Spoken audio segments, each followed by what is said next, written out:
He attacks my pawn. I defend my pawn. He's playing the Italian game. We're playing the two knights defense. Now, knight c3 to guard the pawn is an immediate mistake because we're able to take on e4, and once he tries to take with the knight, we're just going to fork him here, winning back the piece, and we already equalize. If you're trying to learn how to play the Italian game the right way, use chessreps.com, because once the bishop goes back, I just need to take here. Now the bishop has to take, and from here it's just normal development. The bishop takes, we develop our bishop. I'm going to either develop my bishop or castle my king. Now, because he castles his king before I castle my king, I'm not going to castle yet. I'm going to use the time to develop my bishop, pinning his knight to his queen. And then once he plays h3, thinking he's chasing away my bishop, I'm not going to move the bishop. I'm going to hit him with h5, and now I'm going for the fishing pole trap. If he takes the bishop, it's over. He's mated. He did not take the bishop, but it does not end if he takes the bishop, because now I'm able to play the move knight to d4.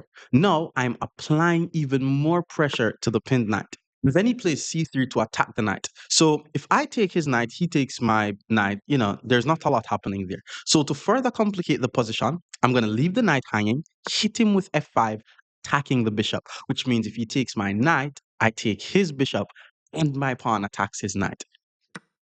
Okay, he finally decided to take the bishop. Now, here's the thing.